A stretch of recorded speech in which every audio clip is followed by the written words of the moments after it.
If you are an eldest daughter or that highly responsible oldest sibling, you know that there is a script that we get handed. It's invisible, but it dictates everything. Be good, be perfect, be strong, take care of everyone. And for years, this script defined me. It shaped my career, my love life, my sense of worth. But here's the thing, as I got deeper into my healing, I realized that most of what I learned kept me from truly experiencing peace. It kept me from being truly me. And today I'll be sharing 5 huge deep things that I have been unlearning as an eldest daughter.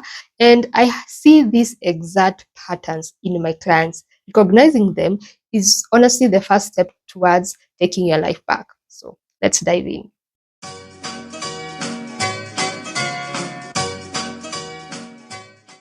The first and probably the hardest thing I've had to unlearn is this: I do not have to earn love through sacrifice. Growing up, we become the family's little adult, right?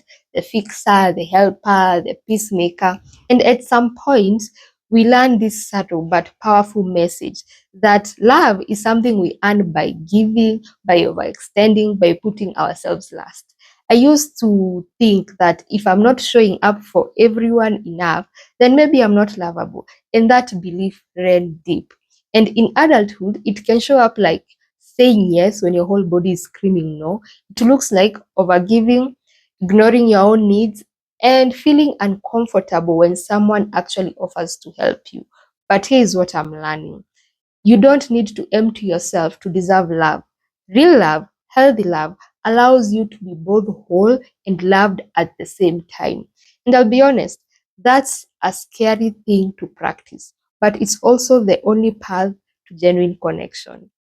The second big unlearning is this: I don't have to fix everything to feel safe. If you grew up being the dependable one, you probably learned that stability only exists when you are in control. This means when chaos hits, you step in, you mediate, you smooth things over, and you hold everyone together. That fixing becomes a survival strategy. And in adulthood, it can show up as carrying people's emotions, feeling responsible for everyone's pain, and getting anxious when things are messy because your brain says do something. This is what I'm learning. I can let things be uncomfortable. I can trust that people are capable of managing their own lives and that safety doesn't have to depend on me holding the world together. This other one is the classic eldest daughter trap. I do not need to make everyone happy.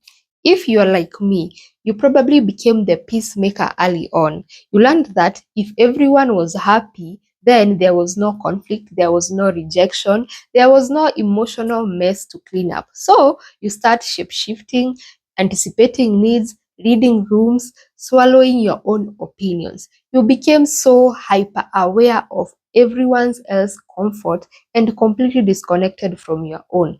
In my life, this showed up as saying, I'm fine or I'm okay, even when it really wasn't, just to keep the peace. And it's super exhausting. But here's the truth, or here's what I'm learning: you cannot make everyone happy. You're not supposed to. And trying to do so only creates a version of you that is less and less authentic. This is because disappointment is part of life and it is not your job to actually prevent it. The real work here is showing up as your authentic self, even when someone somewhere is not thrilled about it. This one took me a long time to understand. I don't need to earn rest after exhaustion. As the responsible one, rest was always a reward, something you got after you've done everything, you've helped everyone, and you've ticked every box. But by the time you let yourself rest, you are already running on fumes. I used to feel guilty for sitting still. It's like I hadn't done enough to deserve it. But rest isn't something you earn, it's something you need. It's not a prize, it's a right. And it's what allows you to show up in life with softness and energy. Now I'm learning to practice proactive rest and not waiting until I collapse. I'm also constantly reminding myself that I am human and not a machine. And finally, I'm learning to reclaim my identity, because when you stop overgiving, pleasing, fixing, overextending, it leaves this weird emptiness at first. You might even ask yourself, who am I when I'm not doing all that? I've been there. And honestly, that's where the real healing starts. You get to decide who you are. You are no longer defined by that childhood role. You are defined by what's true for you now. These days, I'm learning to ask myself small questions like, what do I actually want right now? I'm saying no more often and actually mean it, and I'm learning to listen to my body. I'm also unlearning that imperfection doesn't make me unworthy. It makes me real.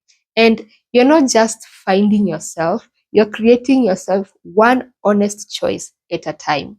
To all my fellow eldest daughters, I know this work is hard. It's uncomfortable to let go of the roles that once made you feel safe. But what you're doing is brave. So if you found this video helpful, like, share, and leave a comment below of what you are unlearning.